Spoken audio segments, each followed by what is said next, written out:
Αγαπητές φίλες και φίλοι, σήμερα θα κάνουμε ένα βίντεο διαφορετικό από τα άλλα.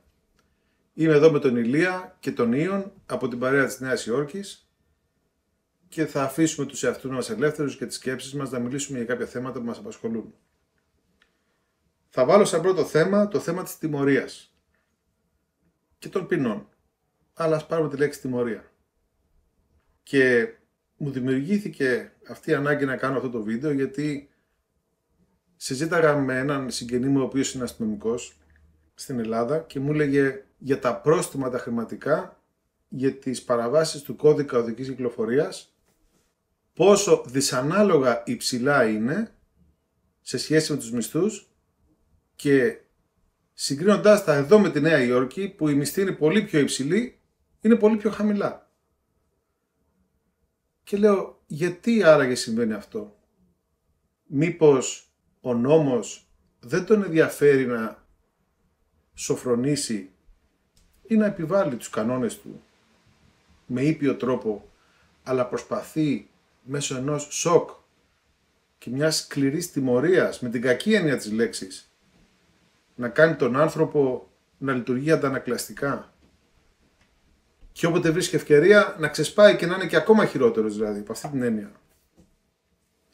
Άρα λοιπόν, για να δούμε, όταν η τιμωρία, η δύναμη να τιμωρεί κάποιος, πέσει στα χέρια ανάξιων ανθρώπων και φαύλων, τελικά τι γίνεται? Τι δημιουργεί στην κοινωνία από κάτω? Γι' αυτά θα μιλήσουμε και για το πώς όλα αυτά επηρεάζουν τα παιδιά σήμερα. Πολλές φορές καθόμουν και σκεφτόμουν εάν η ηθική ήταν διαφορετική στην Ελλάδα σήμερα και σεβόταν τον άνθρωπο πιο πολύ από ό,τι θέλουν να λένε ότι κάνουν, πόσο διαφορετικοί θα ήμασταν. Βλέπω για παράδειγμα ανθρώπους που κάνουν κάποιο λάθος σε απλά αστεία πράγματα και φοβούνται να αναλάβουν την ευθύνη του. Λένε ας πούμε, όχι εγώ δεν το έκανα ή δεν ήξερα ή μου είπε ο άλλος. Και λέω τώρα μέσα μου, καλά, πώς κάνει έτσι αυτός? Τόσο πολύ φοβάται, ξέρω εγώ, μην του κάνει κάποιος μια παρατήρηση, ούτε καν να του βάλει κάποια ποινή. Ένας φίλος του κάνει μια παρατήρηση. Και υψώνεται ένας εγωισμός από εδώ μέχρι εκεί πάνω, ας πούμε. Και μετά από μελέτη των κειμένων, των αξιακών συστημάτων, εμπειρία ζωής, συζήτηση με φίλους, εγώ τουλάχιστον έχω καταλήξει στο συμπέρασμα ότι αυτή η ευθυνοφοβία και η αντίδραση, η πολύ άσχημη αντίδραση σε μεγάλο βαθμό, οφείλεται στο ότι έχουν εκπαιδευτεί οι άνθρωποι να λειτουργούν μηχανικά. Γιατί η ηθική που επικρατεί σήμερα, η τιμωρητική και η ενοχική ηθική, που βρέχεται κυρίως από τη νέα θρησκεία, τους έχει πει ότι όταν θα κάνετε κάτι θα πάτε στην κόλαση, για παράδειγμα. Δεν υπάρχει κάτι που να μπορεί να ξεφύγουν από αυτό. Άρα λοιπόν φοβούνται μην πιαστούν κάπου λάθος. Γιατί υποσυνείδητα πάντα τους περιμένει μια κόλαση. Ή το άλλο, αν κάποιος τους πιάσει κάπου λάθος, μετά θα τους το κοπανάει συνέχεια και θα τους ελέγχει. Δηλαδή, ένα λάθος πότε τελειώνει να είναι λάθος, πότε πάβει να είναι λάθος? Συνήθως όταν διορθώνεται ή όταν συγχωρείται. Σήμερα οι άνθρωποι ούτε συγχωρούν, αλλά και ούτε και διορθώνουν. Απλά υπενθυμίζουν για πάντα ένα λάθος και έτσι δημιουργείται μια τοξική κατάσταση. Και έτσι έχει παραβιαστεί και η ιερή λέξη αυτή της τιμωρίας, που στην ουσία τι ήταν για τους προγόνους μας? Ήταν η απόδοση τιμής ή δικαιοσύνης ή ξεπληρώματος την κατάλληλη ώρα. Όχι εκδίκηση, όχι βασανισμός του ανθρώπου, και μάλιστα βγάζουν και σαδιστικές τάσεις μερικοί. Είναι το ξεπλήρωμα του λάθους. Ό,τι είναι. Ένα μικρό, ένα λίγο μεγαλύτερο. Άρα λοιπόν μεγαλώνουμε τα παιδιά μας λάθος υπ' αυτή την έννοια. Κάτι που κάποιος σε μια όριμη κοινωνία ή ένας φιλοσοφημένος άνθρωπος θα ήθελε να διορθώσει το λάθος του, επειδή η αντίδραση από την άλλη μεριά φτάνει σε ακραίο βαθμό, δυσανάλογα να πληρώνεις το πρόστιμο, φτάνουμε σε σημείο να περνάμε στην παρανομία εισαγωγικά ή στο ψέμα ή στην υποκρισία ή στη μεταφορά ευθυνών ή ακόμα και στην επίθεση. Γιατί? Γιατί δεν υπάρχει εμπιστοσύνη ανάμεσά μας για το αν θα μας αποδοθεί η σωστή ποινή. Παύλα τιμωρία, παύλα ξέπλυμα του χρέους. Αυτά σαν πρώτη τοποθέτηση από μένα. Και τώρα θα δώσω το λόγο στο δάσκαλο της παρέας, εδώ στη Νέα Υόρκη, στον Ιον. Ιον, έχεις το λόγο. Ευχαριστώ. Αυτό που θέλω να πατήσω πάνω είναι μια πολύ ωραία λέξη, ευθυνοφοβία. Αυτό βλέπω κατά κόρον εγώ στο εκπαιδευτικό σύστημα της Αμερικής και το ίδιο βέβαια ακούω και από συγγενείς και φίλους στην Ελλάδα. Και βλέπω παιδιά τα οποία δεν έχουν καμία αίσθηση ευθύνης. Δεν είναι υπεύθυνα για τίποτα. Θεωρούν ότι όλα πρέπει να τους δίνονται από τους άλλους. Δηλαδή έρχονται στο σχολείο χωρίς μολύβια, χωρίς τετράδια. Μπορεί να έχει το ίδιο παιδί κάθε μέρα χωρίς μολύβια. Μπορεί να έχω μολύβι, γιατί έχουν συνηθίσει, θα μου δώσει ο καθηγητής. Εκτός από καθηγητής είναι και μολυβοπόλης, ας πούμε. Δηλαδή δεν έχουν αυτή την αίσθηση το ότι πρέπει να είναι υπεύθυνοι έστω και για τα απαραίτητα πράγματα που χρειάζονται για να κάνουν τη δουλειά τους, που η δουλειά τους είναι αυτή τη στιγμή, σε αυτήν την ηλικία που είναι, να πάνε στο σχολείο και να μορφωθούν. Και αυτή η έλλειψη υπευθυνότητας ενισχύεται σε πολλές περιπτώσεις από το σπίτι. Βλέπεις γονείς οι οποίοι δεν θέλουν να αναλάβουν καμία ευθύνη για το παιδί τους. Παραδείγματος χάρη, άμα ένα παιδί δεν τα πάει καλά σε ένα τεστ, δεν υπάρχει περίπτωση να μην διάβασε το παιδί και αυτό να μην πήγε καλά. Κάτι άλλο έγινε. Ο δάσκαλος φταίει, ο διευθυντής φταίει, κάποιος άλλος φταίει. Αποκλείεται να φταίει ο γονιός ή το παιδί. Αυτό το πρόβλημα βλέπω εγώ, την παντελής έλλειψη ή τουλάχιστον επιτοπλίστων έλλειψη υπευθυνότητας από τα παιδιά, τα οποία φυσικά δεν φταίνε τα ίδια, δεν τους έχει διδαχτεί αυτό το πράγμα. Τους έχει διδαχτεί ότι ελάτε σαν τουρίστες και θα σας τα δώσουμε όλα εμείς. Εσείς δεν χρειάζεται, δεν έχετε καμία ευθύνη, οπότε αυτό θέλω να το συνδέσω με την αρετή της ευσέβειας. Λέει το εξής ο ορισμός. Η ευσέβεια ορίζεται ως η αρετή της καλής συναίσθησης, των υποχρεώσεων του ανθρώπου και της συλλογικότητας στην οποία οργανικός ανήκει. Οίκος, γένος, πόλης, έθνος. Υπάρχει η έλλειψη συλλογικότητας. Δεν νιώθουν ότι αυτό το σχολείο, αυτή η τάξη στην οποία ανήκω είναι μια συλλογικότητα και έχω κάποιες υποχρεώσεις απέναντι σε αυτό. Όχι, είναι κάτι που σαν να το έχουν αγοράσει, δηλαδή νομίζουν τα παιδιά ότι είναι κάτι που από αυτό μόνο θα παίρνουν. Δεν έχουν καμία υποχρέωση να δώσουν τίποτα πίσω. Ας το αφήσω εδώ. Πριν δώσω το λόγο στον Ηλία, να πω κάτι σε αυτό που λες. Ότι ξεκινήσαμε από το ένα άκρο, το να τιμωρούνται τα παιδιά με, ξέρω εγώ, να τους βαράνε με το χάρακα τα χέρια ή οτιδήποτε, επειδή ξεχάσαν το μολύβι. Στο άλλο άκρο, να μην υπάρχει καμία επίπτωση επειδή ξεχάσαν το μολύβι και μάλιστα να απαιτούν κιόλας από τους άλλους να τους δίνουν. Το ένα άκρο, το κακό, έφερε το άλλο άκρο μέχρι στιγμής. Ηλία, έχεις το λόγο. Ευχαριστώ κι εγώ. Το σημαντικότερο είναι αυτή η έλλειψη του μέτρου, όπως ανέφερες Νέστορ, από το ένα άκρο στο άλλο. Δηλαδή τα παιδιά έρχονται σε μια ζωή που συνέχεια δεν υπάρχει ποτέ ένα μέσο στη ζωή τους. Δεν υπάρχει δηλαδή μια αρχή, δεν υπάρχει μια τάξη. Ή θα είναι από το ένα άκρο και θα είναι προσκολλημένοι σε αυτό και θα ενισχύονται, όπως είπε και ο Ιων, και από την οικογένεια αλλά και από την πολιτεία, ή θα είναι στο άλλο άκρο που θα είναι παρατημένοι από την οικογένεια ή την πολιτεία. Και εδώ βλέπουμε ότι τα παιδιά, ειδικά της μικρότερης ηλικίας, είναι τα θύματα πάντα σε όλες τις περιπτώσεις. Αυτά τα θύματα μεγαλώνουν και γινόμαστε εμείς και από θύματα γινόμαστε θύτες και κάνουμε το ίδιο πράγμα, αυτό που μας έγινε σε εμάς, στους επόμενους, στα δικά μας παιδιά, και αυτό συνεχίζει. Και αυτή είναι η τιμωρία της ανθρωπότητας γενικά, η οποία τιμωρεί τον εαυτό της, με λίγα λόγια. Ενώ έχει πάντα, κάθε εποχή, κάθε περίοδο, την ευκαιρία να ξεπεράσει τα εμπόδια της προηγούμενης, βρίσκει πάντα αφορμές και δικαιολογίες, ρίχνοντας, όπως είπαμε, την ευθυνοφοβία, όπως είπες εσύ, που δεν θέλουμε να πάρουμε την ευθύνη πάνω μας, την ευθύνη σε κάποιους άλλους. Φταίει αυτός, φταίει εκείνος, φταίει ο άλλος και ποτέ δεν λέμε ότι φταίω εγώ ο γονέας, φταίω εγώ ο πολιτικός, φταίω εγώ ο νομοθέτης, φταίω εγώ ο δάσκαλος, φταίω εγώ. Δηλαδή πρέπει κάποια στιγμή να τελειώσει αυτό, να πάρουμε την ευθύνη μας, έτσι ώστε να μπορέσουμε να ασκηθούμε σε δύο πολύ βασικές αρετές, η οποία είναι πρώτα η παρησία και δεύτερον η ανδρεία, οι οποίες είναι άρρητα συνδεδεμένες. Για να είσαι ανδρείος πρέπει να εκφράζεις το λόγο σου ελεύθερα. Όχι να λες ό,τι να είναι, γιατί υπάρχουν πολλοί σήμερα οι οποίοι είναι παρλαμπίπηδες εντός εισαγωγικών και εκτός. Και πολλοί διανοούμενοι που βλέπουμε και στα κανάλια και μιλάνε και ουσία καμία. Εδώ είναι το θέμα μας. Ευσέβεια, όπως υπόθηκε πριν, όμως πρέπει να ενισχύεται από την ανδρεία και την παρησία. Πώς θα γίνει αυτό? Τα μικρά παιδιά θα πρέπει να ασκηθούν σε αυτές τις βασικές αρετές.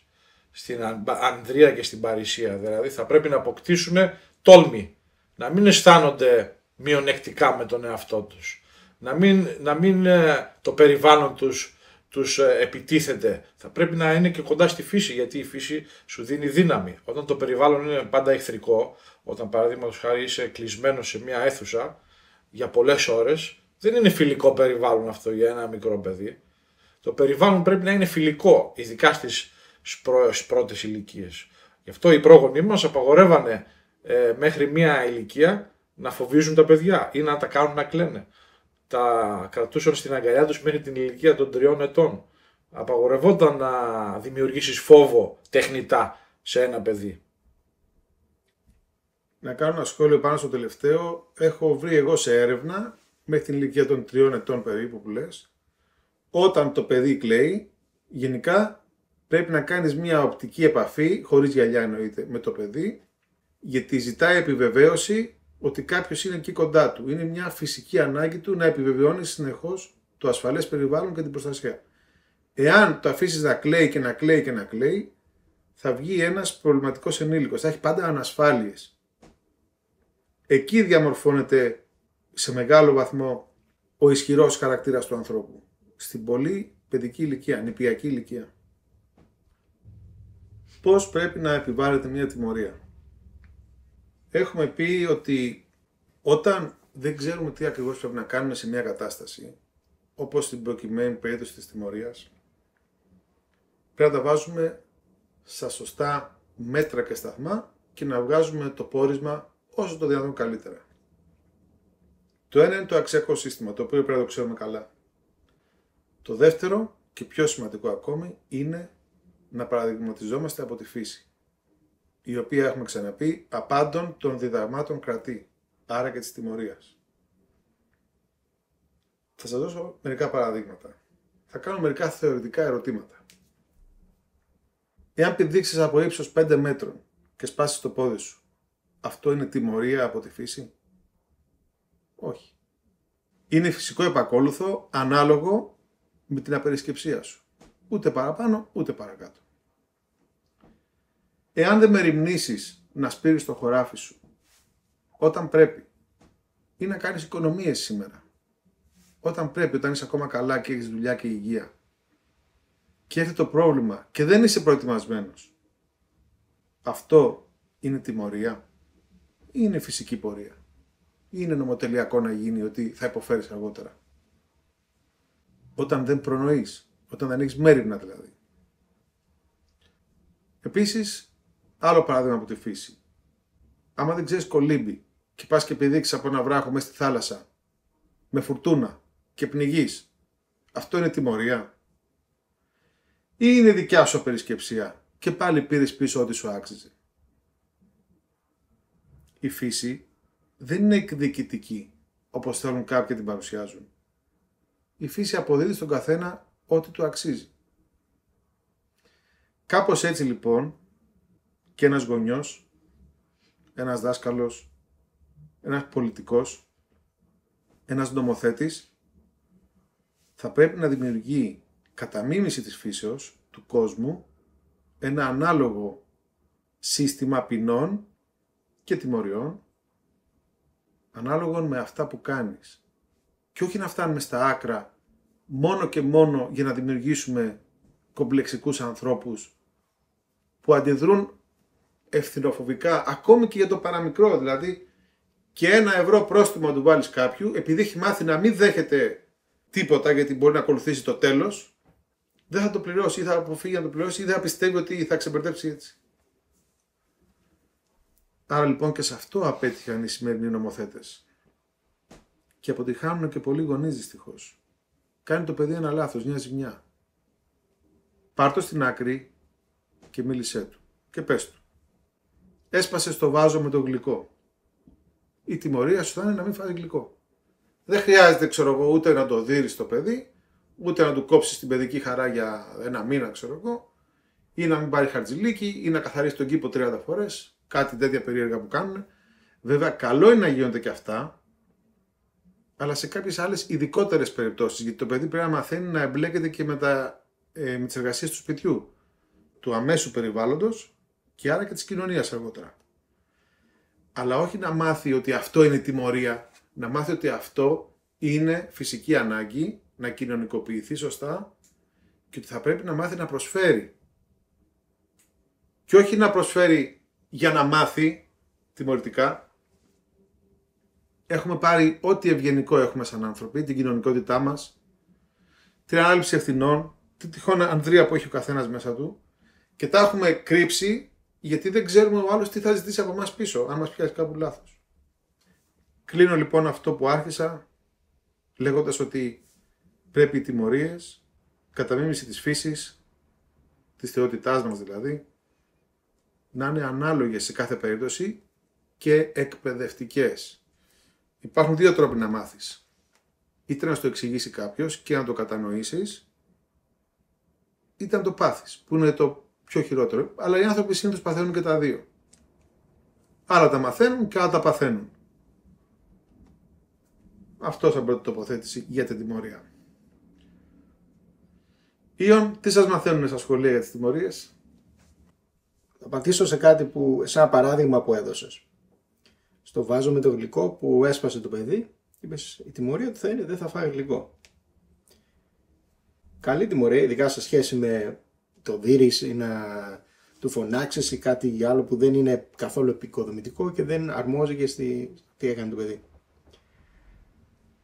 Για μένα η πιο λογική επίπτωση θα ήταν να καθαρίσει αυτό που έκανε. Δηλαδή να μαζέψει το γυαλί, αυτό που έσπασε.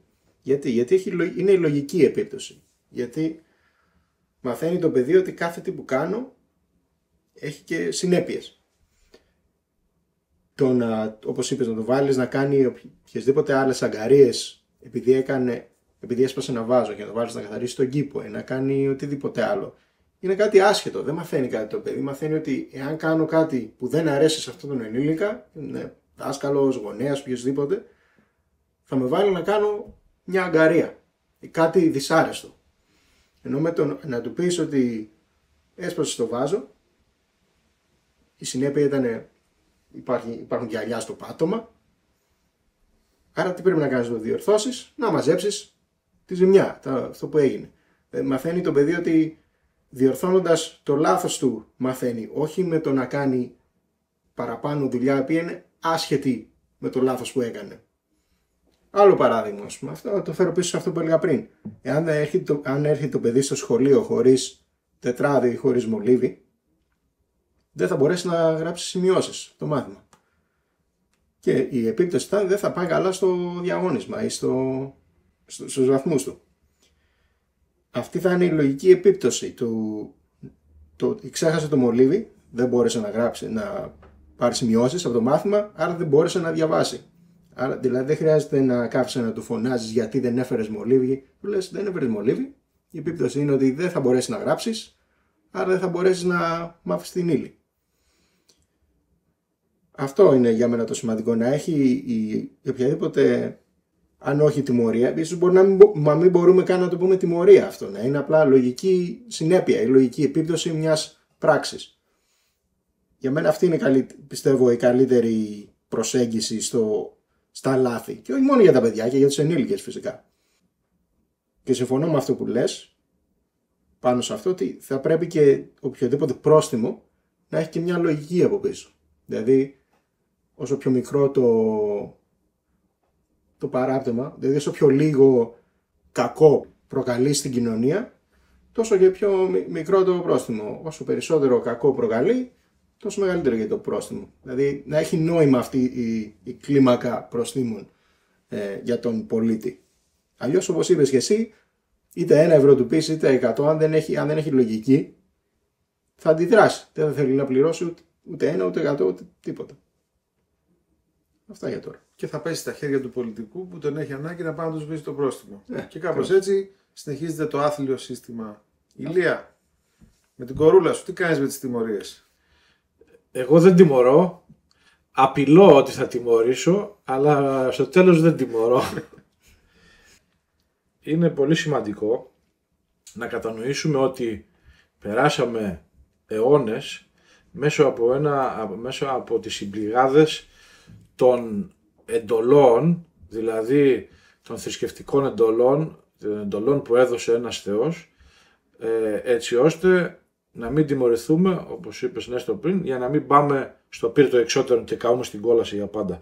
Αυτό το πέρασε η ανθρωπότητα, αυτή τη βάσανο την πέρασε η ανθρωπότητα για 15 αιώνες. Δηλαδή, λειτουργούμε σήμερα φοβισμένα.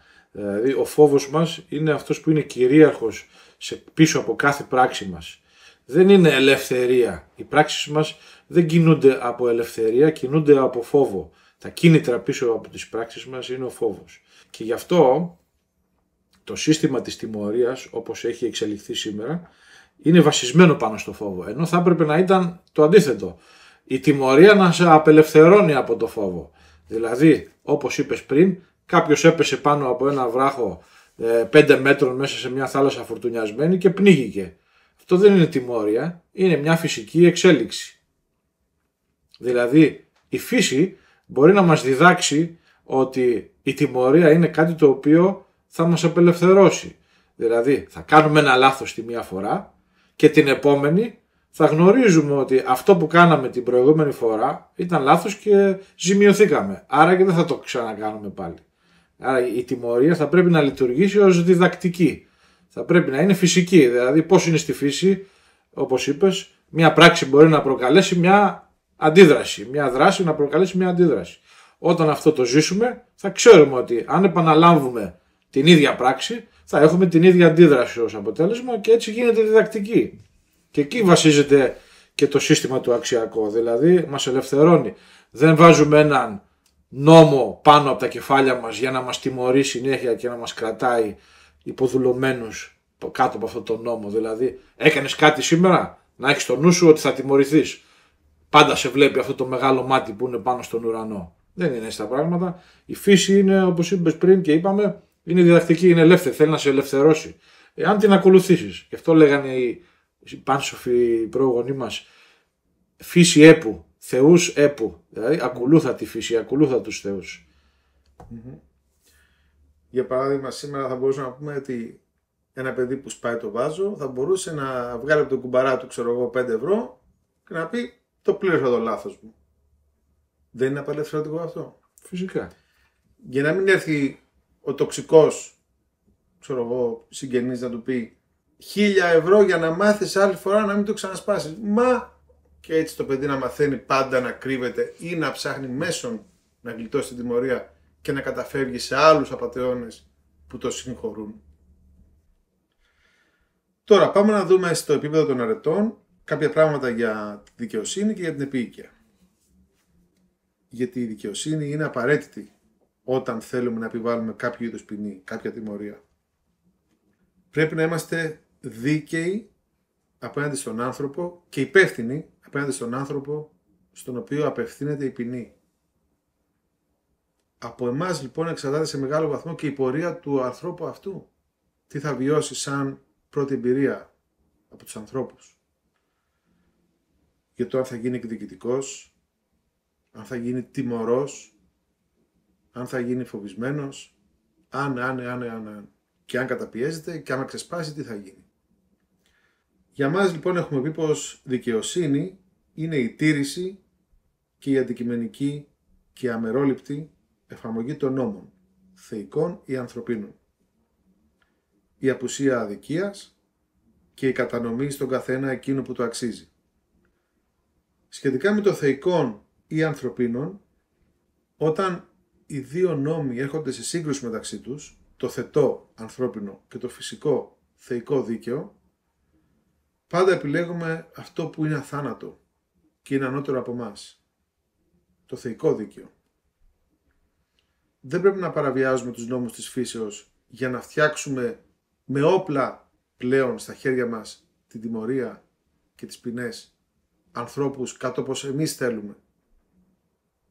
Παίρνουμε αυτό το φυσικό πράγμα, τις λογικές συνέπειες των πράξεων και είτε το μεγαλώνουμε είτε το εξαφανίζουμε για να φτιάξουμε ανάλογους ανθρώπους. Είτε αλαζονικούς είτε φοβισμένους.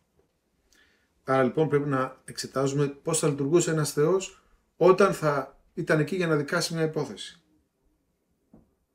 και να αποδώσει αυτό που αξίζει στον καθένα. Οι μύθοι μεταφέρουν πάρα πολλές πληροφορίες και ένας μύθος του Πινδάρου μας λέει πως θυγατέρα της δίκης, της δικαιοσύνης, είναι η ησυχία. Άρα λοιπόν σε κοινωνίες που υπάρχει αναταραχή δεν υπάρχει δικαιοσύνη. Πόσο πιο απλό. Επίσης θα πρέπει να ξέρουμε πως αυτός που αδικεί είναι πάντα πιο δυστυχής από τον αδικούμενο. Γιατί πρέπει να ζει συνεχώς με τον εαυτό του. Ενώ κάποιος που αδικήθηκε κάποια στιγμή θα το ξεπεράσει. Ενώ ο άλλος πάντα θα ζει με τον εαυτό του. Και πριν πάω στην επίοικια θα ήθελα να πω ότι ο Σωκράτης είχε την πεποίθηση ότι δεν υπάρχει καμία δικαιολογία για την αδικοπραξία. Γιατί λίγο πολύ όλοι μέσα μας γνωρίζουμε εάν κάτι είναι σωστό ή όχι από αυτά που κάνουμε. Και αν αυτό το κάτι κάποια στιγμή δεν το γνωρίζει κάποιος και δει τα αποτελέσματα, λάθος παραμένει λάθος όταν δεν διορθώνεται. Οπότε και υπό αυτή την έννοια δεν υπάρχει δικαιολογία. Είτε για την αδικοπραξία, είτε για την μη διόρθωση του λάθους. Τι γίνεται όμως στις περιπτώσεις που είναι κοινωνικά όμοιες, παρόλα αυτά τα κίνητρα διαφέρουν. Εδώ έχουμε ως συμπλήρωμα της δικαιοσύνης την επίοικια, η οποία τι κάνει? Προσφέρει λύσεις μέσω διορθωτικών μέτρων που λαμβάνονται κατά περίπτωση. Αξιολογεί τις ανθρώπινες πράξεις και λειτουργεί ως νόμου επανόρθωμα σε εισαγωγικά. Με άλλα λόγια, ο δικαστής μπορεί να κατανοήσει ή όταν κατανοεί τα αίτια πίσω από τις κακές πράξεις και τιμωρεί ανάλογα, τότε εφαρμόζει επίοικια. Παράδειγμα, κλέβεις για να πας στα μπουζούκια και κλέβεις για να ταΐσεις τα παιδιά σου. Γιατί είσαι άνεργος, παράδειγμα. Η πράξη είναι ίδια. Η τιμωρία πρέπει να είναι ίδια. Για να δούμε.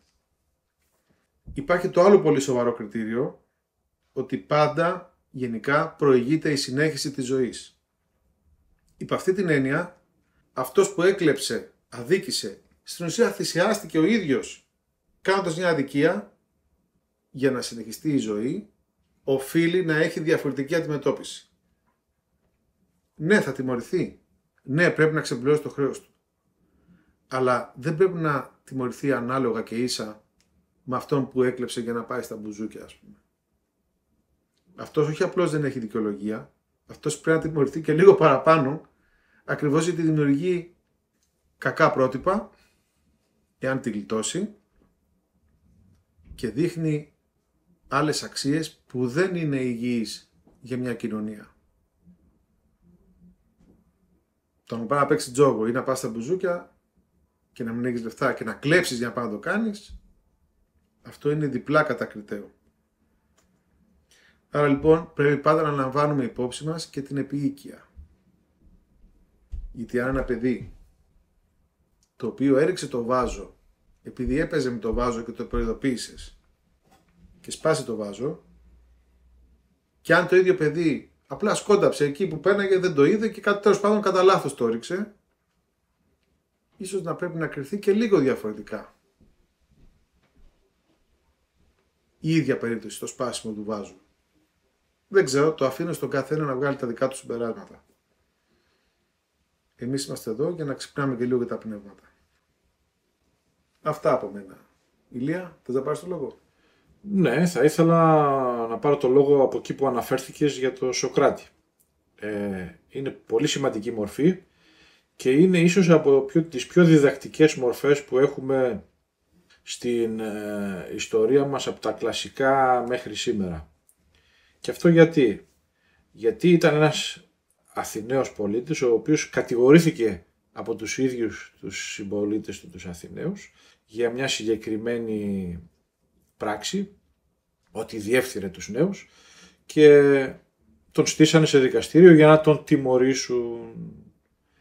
Όταν έφτασε η ώρα για να βγάλουν την απόφαση και ρωτήσαν τον ίδιο ποια νομίζεις ότι πρέπει να είναι η τιμωρία σου, αυτός είπε ως γνωστό ότι θα έπρεπε να σιτούμε στο Πριτανείο και να μην πάω ούτε φυλακή, ούτε η σωστή, η δίκαια τιμωρία μου θα ήταν να με ταΐζετε, γιατί έχω προσφέρει στην πόλη μου.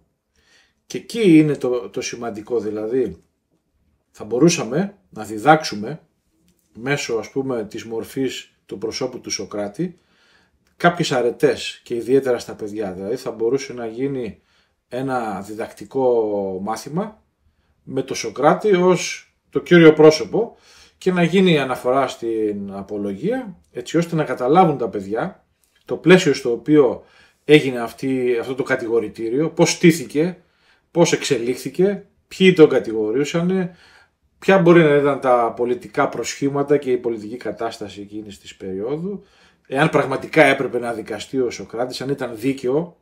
Δηλαδή έχουμε αυτό το γεγονός με τον Σωκράτη, το οποίο μέσα εκεί συμπεριέχει πάρα πολλές αρετές. Δηλαδή από εκεί μέσα θα μπορούσαμε να διδάξουμε στα παιδιά και στους μεγαλύτερους, αλλά στα παιδιά πρωτίστως, τις αρετές αυτές για τις οποίες μιλάμε, δηλαδή της δικαιοσύνης, της επίοικιας. Ήταν επίοικης η τιμωρία, η ποινή που δώσαν οι Αθηναίοι στον Σωκράτη, ο θάνατος.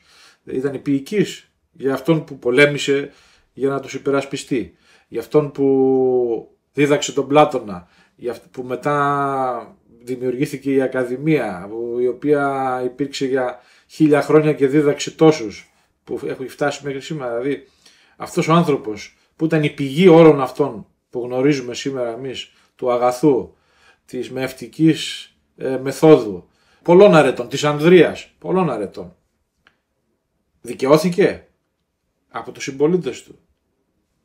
Ήταν η τιμωρία του αυτή που έπρεπε? Θα δούμε. Η ιστορία έχει απαντήσει πάντως. Η ιστορία απάντησε, όχι. Ναι. Δυστυχώς, γιατί αυτοί που συνέχισαν είδαμε πόσο κακά κάνανε. Ιον. Θέλω να πάω λίγο πίσω σε αυτό που είπες με το παράδειγμα που έδωσες με την κλοπή και για ποιο λόγο κλέβει κάποιος. Να έχει σημασία δηλαδή. Για να λέμε και το στραβού δίκαιο, από ό,τι ξέρω, ας πούμε, και στο ελληνικό και στο αμερικάνικο δίκαιο, και νομίζω στα περισσότερα, λαμβάνεται υπόψη η πρόθεση, ειδικά για παράδειγμα, ας πούμε, στην αφαίρεση ζωής κάποιου ανθρώπου. Δηλαδή δεν δικάζεται το ίδιο ένας φόνος από αυτοάμυνα ή από λάθος με μια προμελετημένη δολοφονία. Και νομίζω είναι σωστό αυτό και δεν ξέρω κατά πόσο εφαρμόζεται σωστά από όλους τους δικαστές. Σίγουρα υπάρχουν και λάθη, αλλά είναι λίγο ενθαρρυντικό το ότι τουλάχιστον υπάρχει αυτή η διαφοροποίηση μεταξύ των προθέσεων πίσω από ένα έγκλημα, στην προκειμένη περίπτωση του φόνου. Κατά πόσο υπάρχει όμως σε μικρότερα εγκλήματα, όπως η κλοπή ή όπως κάτι ακόμα πιο ελαφρύ, δεν ξέρω. Αλλά νομίζω είναι καλό και ενθαρρυντικό σημάδι το ότι τουλάχιστον για κάτι όσο σοβαρό όσο φόνος το έχουμε αυτό. Βέβαια υπάρχει και οι άλλοι που είναι... Στην Ελλάδα δεν νομίζω ότι είναι μεγάλο θέμα, αλλά εδώ πέρα υπάρχει μεγάλη συζήτηση γύρω από το αν πρέπει να υπάρχει η θανατική ποινή. Δηλαδή πολλές πολιτείες στην Αμερική που την έχουν, είναι άλλες που δεν την έχουν. Σε αυτό έχεις δίκιο. Πραγματικά έχουν περάσει κάποιες αξίες στις σύγχρονες κοινωνίες. Δεν είμαστε στα άκρα της Ανατολής. Κλέψει, κόψει χέρι κλπ. Και αυτό είναι μια επιτυχία και της Αμερικανικής και της Γαλλικής Επανάστασης, που επανέφεραν τις αξίες του ελληνικού και ελληνορωμαϊκού κόσμου. Μέσα σε αυτές ήταν και η αρετή της δικαιοσύνης και της επίοικιας. Πράγματι εφαρμόζεται. Βέβαια, διεφθαρμένοι πάντα υπάρχουν. Υπήρχαν και υπάρχουν. Τώρα, όσον αφορά για την αφαίρεση της ζωής που λες, εντάξει. Σε καιρό πολέμου, σε ένα προδότη που μπορεί να προδώσει κάτι και να χαθούν 1.000 άνθρωποι, ένας μικρός στρατός, δεν τον κάνεις αυτό. Αυτός πρέπει να εκτελεστεί, τέλος. Γιατί πάει με γνώση και πρόθεση δηλαδή να κάνει κακό. Γιατί σκέψου ότι είχαν οι Σπαρτιάτες ότι πίσω από την ασπίδα, που η ασπίδα ήταν το όπλο, κρύβεται όλη η Σπάρτη, λέγανε. Δεν κρύβομαι εγώ. Άμα πέσω εγώ, πέφτει η γυναίκα μου, πέφτουν τα παιδιά μου, πέφτουν οι γέροντες γονείς μου, πέφτουν τα ιερά μου, πέφτουν όλα. Άρα λοιπόν ένας προδότης που εξαιτίας του θα πεθάνουν κάποιοι άνδρες στο πεδίο της μάχης, πώς πρέπει να το συμπεριφερθούμε, ας πούμε. Και αν τη γλιτώσει με λίγη ποινή, μικρή ποινή, μήπως θα είναι και σαν έμεσο κίνητρο για άλλους να δοκιμάσουν την τύχη τους για χρήματα. Δηλαδή πρέπει να είναι κάθετα εκεί η κατάσταση για μένα, σε καιρό πολέμου, ας πούμε. Ηλία, θες να προσθέσεις κάτι ή να προχωρήσουμε στο επόμενο ερώτημα? Μια μικρή ενότητα, να προσθέσουμε μόνο επιγραμματικά ότι η τιμωρία δηλαδή μπορεί, όπως είπαμε πριν, να λειτουργήσει ως παράδειγμα. Όπως αναφερθήκατε δηλαδή στην τιμωρία της θανατικής ποινής, εάν στην περίοδο της μάχης κάποιος προδώσει και εκτελεστεί, αυτό θα θεμελιωθεί ως παράδειγμα για τους άλλους, όπως αναφέρθηκες και εσύ, να μην κάνουν μια παρόμοια πράξη. Γιατί το αποτέλεσμα θα είναι ο θάνατός τους. Έτσι ώστε να μπορέσει να σωθεί η πολιτεία ή να σωθεί η νίκη, η μάχη, να σωθεί ένας πολιτισμός ολόκληρος από μια μάχη. Άραγε η τιμωρία έχει βαθμίδες και στην κάθε περίπτωση έχει και τη βαρύτητά της. Ήθελα να πάω πίσω λίγο στην επίοικια και να το συνδέσουμε κάτι που είπε πριν ο Ηλίας για το μέτρο. Φυσικά, ξέρουμε, βασική αρχή του αρχαίου ελληνικού κόσμου, το μέτρον άριστο. Έτσι. Υπάρχει νομίζω μια παρεξήγηση της έννοιας επίοικια στη σημερινή κοινωνία. Θυμάμαι ακόμα και όταν ήμασταν στο σχολείο πριν 20 ετίας, λέγαμε ότι κάποιος καθηγητής ήταν επίοικης. Στην ουσία αυτό που λέγαμε ήταν ότι μπορείς να ξεφύγεις με πολλά με αυτόν. Ότι δεν θα σε αφήσει να ξεφύγεις με διάφορες ζαβολιές σαν παιδί. Αλλά δεν είναι αυτό η επίοικια. Όπως σωστά είπες και το συζητήσαμε, επίοικια είναι το να λαμβάνεις υπόψη την πρόθεση και το λόγο που συμβαίνει κάτι. Να δώσω ένα παράδειγμα για το τι εννοώ. Στην Νέα Υόρκη, στους βαθμούς για τα παιδιά, απαγορεύεται να δώσουμε κάτω από 55%. Παραδείγματος χάρη, έχω ένα παιδί που προσπαθεί, αλλά για κάποιο λόγο δεν τα πάει καλά. Δεν έχουμε όλοι τις ίδιες ικανότητες, αλλά προσπαθεί το παιδί. Και ας πούμε στο διαγώνισμα γράφει 55. Κάτω από 55 δεν μπορούμε να βάλουμε σαν δάσκαλο. Έχω έναν άλλον, ο οποίος τουρίστας έρχεται στο σχολείο μια φορά το μήνα, δεν ασχολείται καθόλου, έρχεται στο τέλος, γράφει το διαγώνισμα, παίρνει 0 ή 10 ή 20. Αυτομάτως αυτό το 0 ή το 10 ή το 20 πρέπει να το κάνω 55. Είναι δίκαιο αυτό για το παιδί που προσπάθησε και πήρε 55 με την αξία του και έχει τον ίδιο βαθμό με αυτόν που δεν έλαβε τίποτα υπόψη, δεν έβαλε καθόλου προσπάθεια, καθόλου κόπο? και καταλήγουν αυτά τα δύο παιδιά με τον ίδιο βαθμό.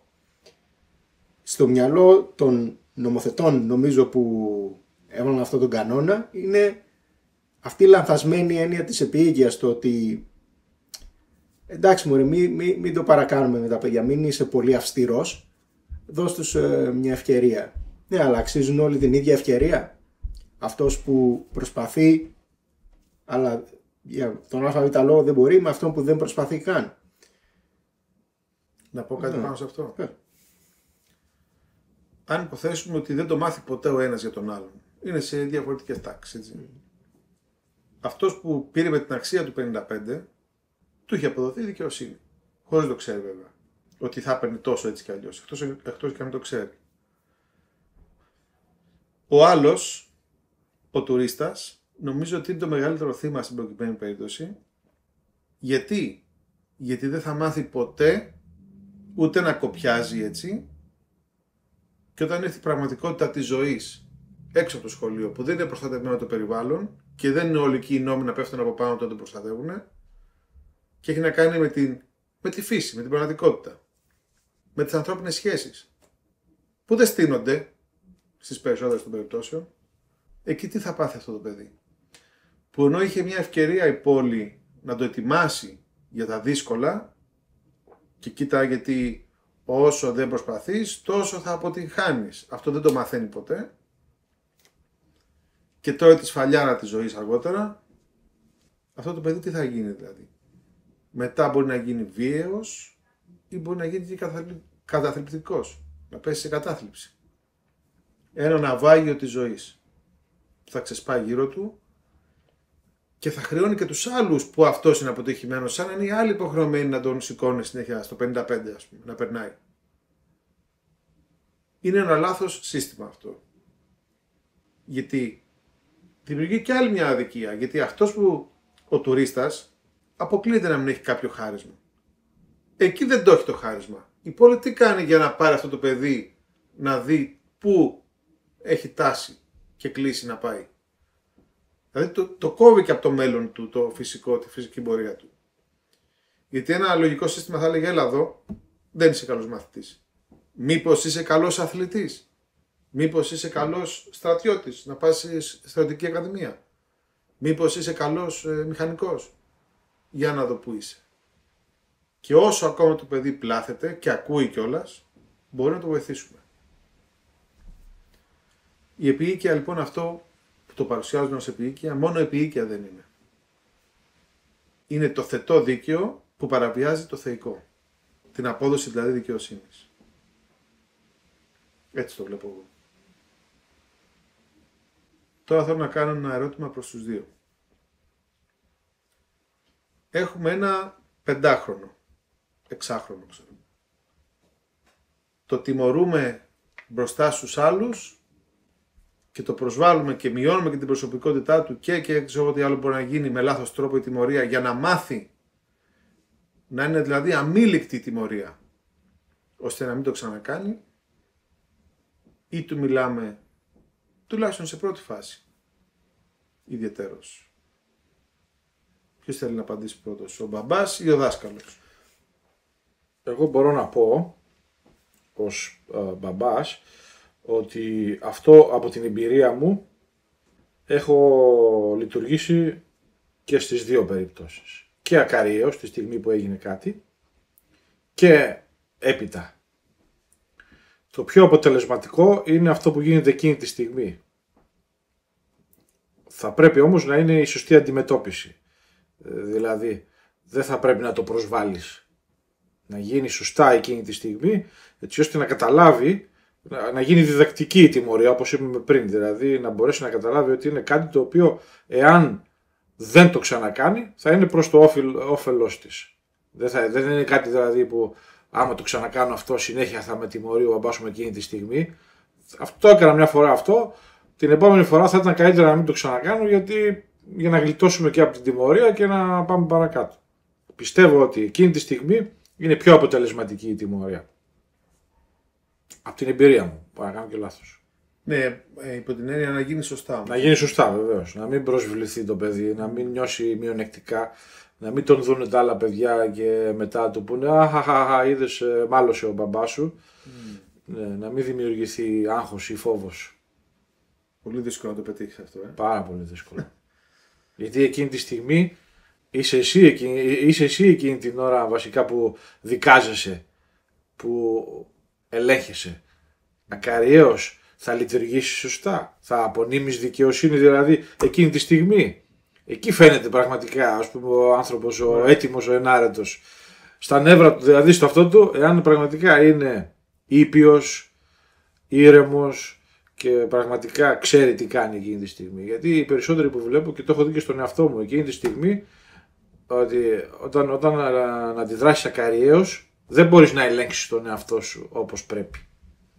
Ναι. Και θα ήταν καλύτερα να μην το κάνεις. Δηλαδή, αν δεν μπορείς να απονείμεις δικαιοσύνη με την τιμωρία σου εκείνη τη στιγμή, καλύτερα να μην το τιμωρήσεις εκείνη τη στιγμή, να το αφήσεις, να το τιμωρήσεις αργότερα.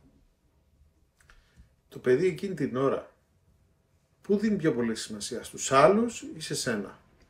Σε μένα. Οκ. Δάσκαλε, τι κάνεις με τα άτακτα παιδιά? Συμφωνώ με τον Ηλία. Το να έχουν άμεσες επιπτώσεις στη στιγμή που κάνουν κάτι λάθος ή κάτι μη επιτρεπτό, και με κατά την εμπειρία μου φαίνεται πιο αποτελεσματικό. Αλλά για παράδειγμα, ας πούμε, σε μία τάξη δεν θα έλεγα στο παιδί εάν κάνει κάτι. Δηλαδή, αν έχω ένα παιδί πίσω στη γαλαρία που πετάει πράγματα στους συμμαθητές του, δεν θα αρχίσω να του φωνάζω μες στην τάξη, σταμάτα, γιατί είσαι έτσι, γιατί κάνεις αυτό το πράγμα, γιατί κάνεις αλλιώς.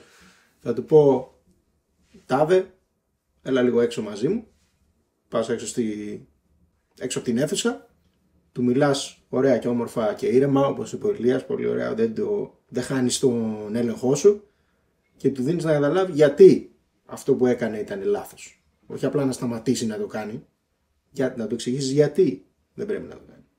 Και του δίνεις και την ευκαιρία να ηρεμήσει, να βγει, γιατί τα παιδιά όταν είναι μαζί με άλλα παιδιά, η ενέργειά τους πολλαπλασιάζεται, ειδικά σε μικρές ηλικίες. Έτσι. Όταν το βγάζεις από αυτή την κατάσταση και το έχεις ένας με έναν, αμέσως πέφτει και η ενέργειά τους, δεν έχουν να δείξουν κάτι στους φίλους τους, δεν έχουν να αντιδράσουν.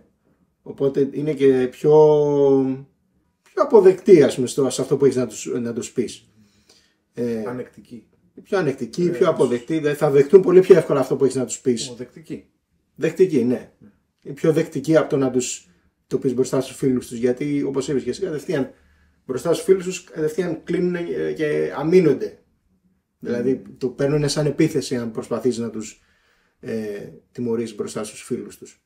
Ναι, και μετά δεν τους νοιάζει να μην το ξανακάνουν, τους νοιάζει να μην ξαναπιαστούν. Να μην ξαναπιαστούν, ακριβώς. Και τους δίνεις και μια ευκαιρία, και πάλι συγκεκριμένη περίπτωση στο σχολείο, τους δίνεις και την ευκαιρία, πήγαινε να πιεις και λίγο νερό, κάνε ένα διαλυματάκι και ξανά έλα στην αίθουσα σε 2 λεπτά.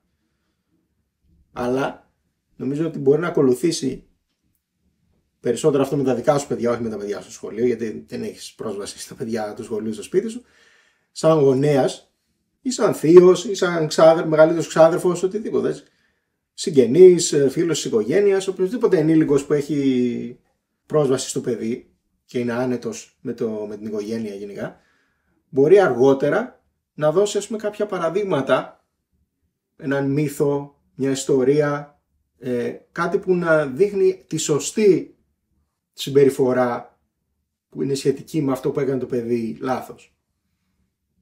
Ξέρω, γίνεται κατανοητό. Δηλαδή αντί το αργότερα, δηλαδή η τιμωρία, πώς λέμε, να είναι άμεση, αλλά αργότερα μπορείς να δώσεις επιπλέον παραδείγματα του τι είναι το σωστό. Γιατί καταλαβαίνει το παιδί, ok, αυτό είναι λάθος, αλλά ποιο είναι το σωστό. Εμένα η εμπειρία μου είναι κυρίως με ενήλικους και ιδιαίτερα σε επαγγελματικούς χώρους.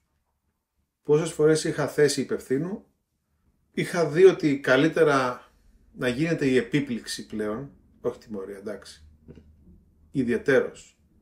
Και έτσι πρέπει να είναι σε επαγγελματικούς χώρους. Τι γίνεται όμως όταν ο άλλος το κάνει κατ' επανάληψη ή αμφισβητεί την αρχή σου? Κλιμακώνουμε? Τι κάνουμε με ένα παιδί? Με έναν ανήλικο ξέρεις τι θα κάνεις.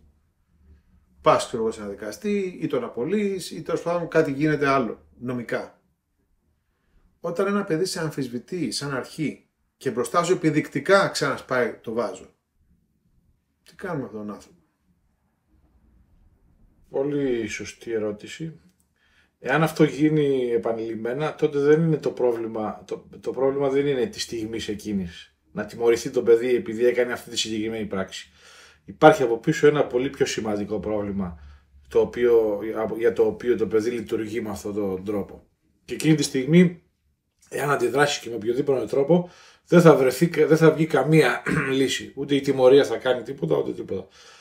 Θα πρέπει ο γονείς να ψάξει να βρει από πίσω ποια είναι η αιτία αυτής της επανειλημμένης πράξης. Γιατί το παιδί το ξανακάνει πάλι από τη στιγμή που το έχει τιμωρήσει ήδη μια φορά. Δεν έχει κατανοήσει και το ξανακάνει πάλι και δεν έχει ξανακατανοήσει. Κάτι υπάρχει από πίσω στο οποίο είτε το παιδί δεν καταλαβαίνει την πράξη του και τις επιπτώσεις, είτε υπάρχει κάτι πιο βαθύ. Θα πρέπει ο γονείς να μην λειτουργήσει νευρικά εκείνη τη στιγμή. Θα πρέπει να ψάξει να βρει την αιτία. Για ποιο λόγο επαναλαμβάνεται αυτή η πράξη, η οποία έχει περάσει ατιμόρυτη. Θα πρέπει να παρατηρήσει κάποια φαινόμενα, θα πρέπει να πάρει το χρόνο του, θα πρέπει να δει το παιδί αν έχει άλλα προβλήματα, εάν στο σχολικό περιβάλλον υπάρχουν άλλα προβλήματα, εάν υπάρχουν προβλήματα με τους φίλους, εάν υπάρχουν προβλήματα μέσα στο οικογενειακό περιβάλλον, θα πρέπει να γίνει μια περαιτέρω εξέταση, έρευνα των πραγμάτων. Δεν θα πρέπει εκείνη τη στιγμή να αντιδράσει ο γονείς, δηλαδή να το ανεβάσει το επίπεδο τιμωρίας. Δηλαδή σήμερα έσπασες το βάζο, σε έβαλα να καθαρίσεις. Αύριο έσπασες το βάζο, θα φας 10 ξυλιές. Μεθαύριο έσπασες πάλι το βάζο, σημαίνει ότι ούτε που καθάρισες το βάζο έμαθες τίποτα. Ούτε που έφαγες τις ξυλιές έμαθες τίποτα. Θέλω να σου πω ότι η κλιμάκωση δεν φέρνει αποτέλεσμα. Γιατί δεν έχουμε κατανοήσει το πρόβλημα που συνεχίζεται αυτή η συμπεριφορά. Πρέπει να πεις κάτι πριν πω και εγώ? Πολλά. Ωραίο ερώτημα. Καταρχήν, σαν δάσκαλος υπάρχει όριο τι μπορείς να κάνεις, γιατί δεν είναι παιδί σου. Από τη στιγμή που του μιλήσεις 1, 2, άντε 3 φορές και δεν δείχνει ότι δεν κατανοεί, μετά απευθύνεσαι στους αρμόδιους, στο διευθυντή, στο γονέα, σε αυτούς που μπορούν να κάνουν κάτι πέρα από τα χέρια σου. Δεν έχεις πρόσβαση μετά πάνω από αυτό. Σαν γονέας τώρα, γι' αυτό νομίζω ότι έχουν μεγάλη σημασία τα θετικά παραδείγματα. Δηλαδή, όχι μόνο να καταλάβει το παιδί τι δεν πρέπει να κάνει, να καταλάβει και το γιατί δεν πρέπει και το τι είναι το σωστό.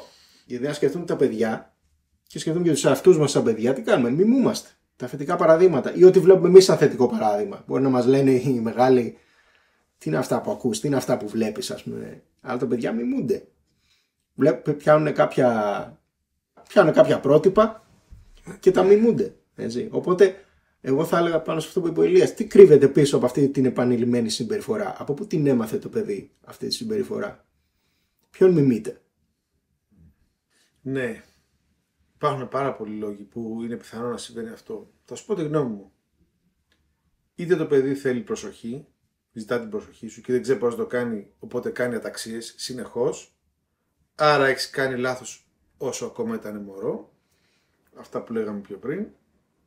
Είτε διεκδικεί χωρίς να το καταλαβαίνει, του βγαίνει έτσι με επιθετικότητα ίσως, περισσότερα δικαιώματα.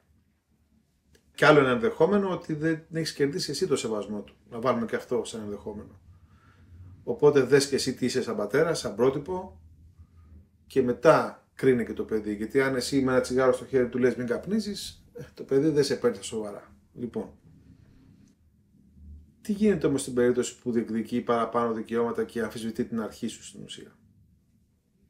Τι θα έκανε η φύση πάνω σε αυτό? Αν εσύ αμφισβητούσες τη φύση και λέγεις όχι, εγώ μπορώ να πετάξω, μπορώ να κάνω εκείνο, μπορώ να κάνω ό,τι θέλω, και ενώ σε προειδοποιούσε η φύση ότι αυτό δεν γίνεται, εγώ τι θα έκανα? Θα του έλεγα, ωραία, δεν ακούς, ανέλαβε και την ευθύνη της ύπαρξής σου. Να δω μέχρι πού θα πας. Μακάρι να καταφέρεις. Δώσ' του ευθύνες. Δηλαδή είναι και αυτό μια λύση να του πεις: ωραία, δεν μ' ακούς. Δεν έχεις ανάγκη να μ' ακούσεις. Θες να κάνεις λάθος. Έσπασες το βάζο, δεν έχει άλλο βάζο μέσα στο σπίτι. Έκανες εκείνο, δεν έχει φαγητό. Γιατί πήγαινε δούλεψε. Παράδειγμα. Θες να είσαι ανεξάρτητος. Μόνο να παίρνεις, να μην σέβεσαι, να μην κάνεις τίποτα. Βγάλ' τα πέρα. Και έτσι δηλαδή να του δώσεις έμεσα αυτό που θα σου έδινε η φύση. Δεν σέβεσαι τους φυσικούς νόμους. Πώς θα ζήσεις.